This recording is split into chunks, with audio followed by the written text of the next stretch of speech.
Oke, selamat pagi. Nama saya Raditya Nauli Putra Wijayanto dengan NPM 2403 1024 0039.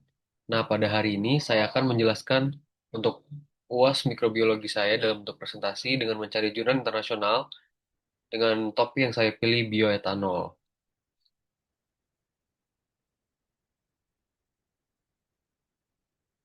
Oke, sekarang penjelasan pertamanya itu adalah seperti di PPT-nya, apa itu bioetanol? Bioetanol itu adalah etanol atau alkohol yang dihasilkan dari bahan organik atau biomasa melalui proses fermentasi. Dan ia merupakan salah satu jenis biofuel atau bahan bakar hayati, dan biasanya bioetanol ini digunakan sebagai pengganti atau campuran bahan bakar fosil seperti bensin. Bioetanol ini memiliki sifat kimia. Nah, nama kimianya ini etanol atau C2H5OH. Bentuk dari bioetanol ini biasanya cair dan tidak berwarna. Nah, karakteristik dari bioetanol ini adalah mudah menguap dan biasanya, nah, bukan biasanya, nah, mudah menguap dan mudah terbakar.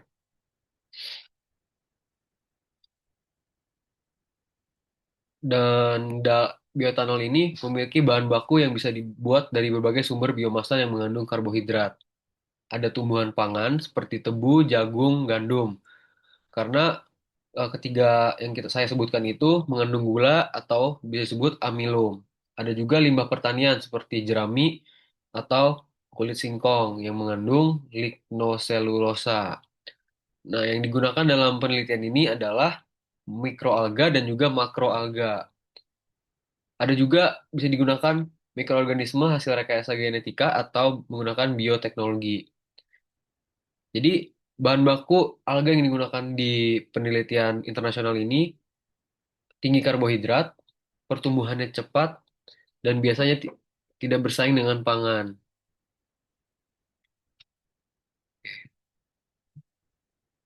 Jurnal yang saya gunakan ini berjudul Bioethanol Production by Various Hydrolysis and Fermentation Production with Micro and Macro Green Alga. Tujuan penelitian ini menilai potensi alga sebagai substrat bioetanol, khususnya makroalga, yang nama saintifiknya Ulva fasciata, mikroalga yang namanya Chlorella vulgaris, dan tujuannya juga membandingkan efektivitas metode hidrolisis kimia dan biologis. Jadi hidrolisis biologis menggunakan enzim atau mikroorganisme yang tujuannya adalah melihat metode mana yang lebih efisien dalam menghasilkan gula produksi dan dari alga. Eh, Tujuannya juga menguji efektivitas fermentasi oleh dua mikroorganisme, Saccharomyces cerevisiae SH02 dan juga Pseudomonas SPSH03, dan untuk melihat mana yang menghasilkan etanol paling tinggi dari hasil gula yang diperoleh. Nah, seperti yang saya tunjukkan ini ada tiga tujuan utamanya. Yang tadi saya sebutkan menilai performa fermentasi oleh dua jenis mikroorganisme, membandingkan efektivitas hidrolisis, kimia, dan biologis. Juga mengevaluasi potensi alga mikro atau Chlorella vulgaris dan juga makroalga Ulva fasciata dalam produksi bioetanol. Oke, lanjut ke slide selanjutnya. Eh, Hidrolisis itu proses pemecahan dinding sel menjadi gula sederhana. Itu singkatnya. Nah, dalam penjelasan yang saya akan jelaskan itu, hidrolisis adalah tahap penting dalam produksi bioetanol, yaitu proses pemecahan molekul kompleks karbohidrat menjadi gula sederhana, seperti glukosa, yang kemudian difermentasi menjadi etanol. Ada dua metode yang digunakan di jurnal ini, biologis menggunakan enzim dan juga kimia menggunakan asam. Nah, di biologis ini kurang efektif dan di kimia lebih dan menggunakan asam atau kimia lebih efektif. Menggunakan asam kuat seperti asam sulfat H2SO4 atau asam klorida HCl itu lebih efektif. Nah, prosesnya melibatkan pemanasan substrat atau alga, penambahan asam yaitu memutus ikatan polisakarida menjadi gula sederhana. Hasilnya lebih efisien terutama pada ulva fasciata, menurut jurnal ini, karena menghasilkan kadar gula yang tinggi. Namun catatan yang didapatkan dari jurnal ini, eh, jika terlalu pekat, asam bisa merusak gula, menghasilkan senyawa penghambat fermentasi. Nah, dalam hidrolisis biologis, eh, menggunakan enzim atau mikroorganisme penghasil enzim. Contoh enzimnya ada amilase dan juga selulase. Nah, keunggulan di biologis walaupun kurang efektif ini lebih ramah lingkungan. Namun ya tadi kelemahannya kurang efisien dan lebih lambat dalam dalam proses penelitian ini.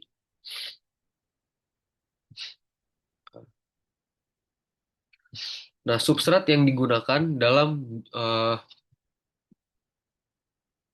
penelitian di jurnal internasional ini ada makroalga yang saya sebutkan tadi, ulva fasciata dan juga mikroalga, chlorella vulgaris. Nah, keduanya sebenarnya ini kaya akan kandungan gula atau karbohidrat yang bisa difermentasi. Kedua jenis alga ini dipilih karena kaya akan karbohidrat dan dapat diubah menjadi gula sederhana melalui proses hidrolisis. Namun, gula ini kemudian digunakan sebagai bahan baku atau substrat untuk fermentasi menjadi bioetanol. Dari hasil penelitian ini, secara garis besar, uva fasciata menghasilkan gula paling banyak, sehingga menjadi substrat paling efektif dalam produksi bioetanol pada jurnal ini. Nah, mikroorganisme fermentasi yang digunakan dalam jurnal ini ada Saccharomyces cerevisiae SH02 dan juga Pseudomonas sp SH03. Nah, Saccharomyces cerevisiae ini hasil fermentasi paling tinggi, sedangkan Pseudomonas sp SH03 hasil fermentasinya lebih rendah. Nah, eh, dalam proses fermentasi bioetanol ini, mikroorganisme mengubah gula atau glukosa hasil hidrolisis menjadi etanol dan C- CO2 atau karbon.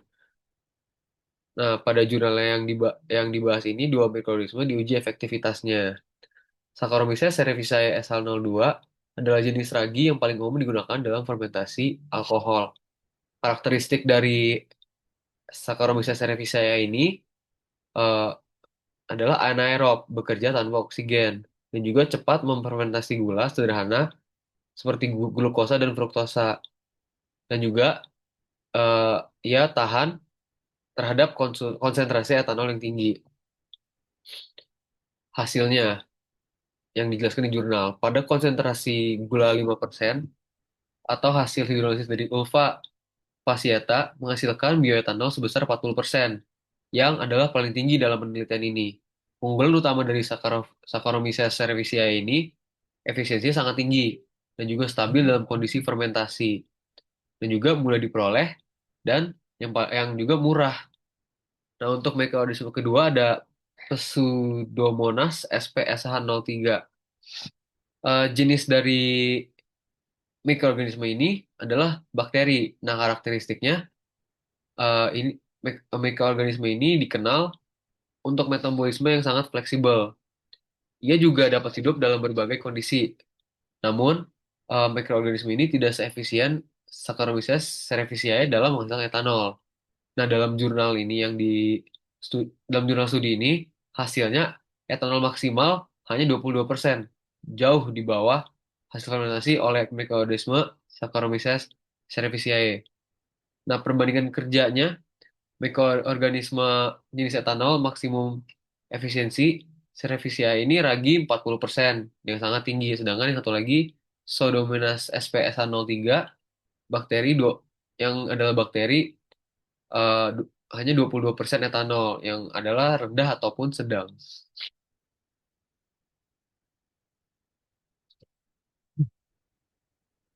Nah, ini merupakan proses produksi dari bioetanol. Dimulai dari hidrolisis substrat, yang tadi saya jelaskan di awal, dan menghasilkan gula atau glukosa. Dilanjut oleh fermentasi mikroorganisme, lalu produksi bioetanol. Kondisi optimal dari proses ini adalah gula 5% dan juga Saccharomyces cerevisiae menghasilkan etanol yang tinggi. Jadi, hidrolisis substrat ini seperti yang dijelaskan menggunakan alga. Alga Ulfa fasciata, dan juga Chlorella vulgaris. Dihidrolisis untuk memecah karbohidrat menjadi gula sederhana. Metode terbaiknya adalah hidrolisis kimia menggunakan asam, karena menghasilkan gula yang lebih tinggi dari metode biologis. Nah, metode terbaiknya untuk difermentasi yang tadi itu menggunakan Saccharomyces cerevisiae karena menghasilkan 40% alkohol. Nah, mikroorganisme ini eh, mengubah gula menjadi etanol dan CO2 atau karbon dalam kondisi anaerob. Oke, untuk produksi dan pengukuran bioetanol ini, etanol terbentuk diukur dari hasil fermentasi menggunakan berbagai konsentrasi gula, misalnya 5%.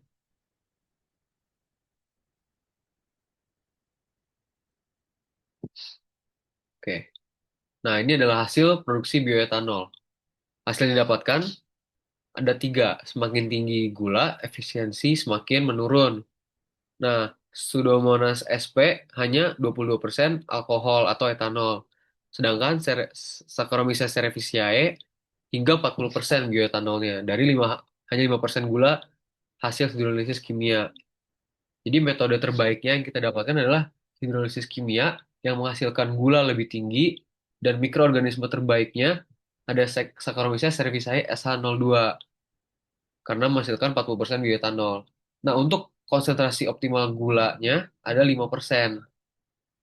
Jadi untuk merangkumnya, Saccharomyces cerevisiae SL02 menghasilkan 40% bioetanol dari 5% konsentrasi gula, sedangkan seperti yang saya jelaskan tadi juga, mikroorganisme satu lagi, Pseudomonas SPH03 hanya menghasilkan sekitar 22% alkohol.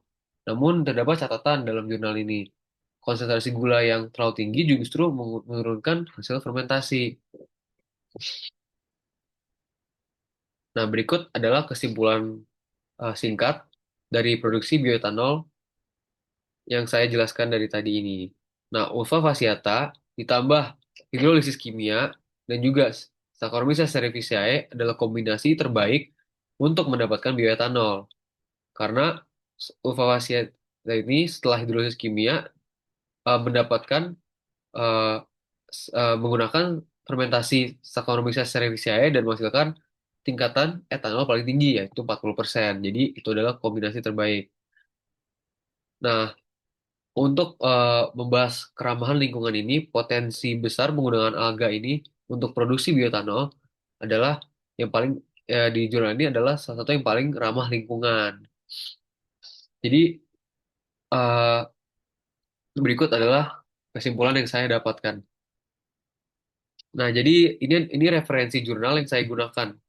Eh, dan berikut adalah daftar pusakanya dalam bentuk apa style 7.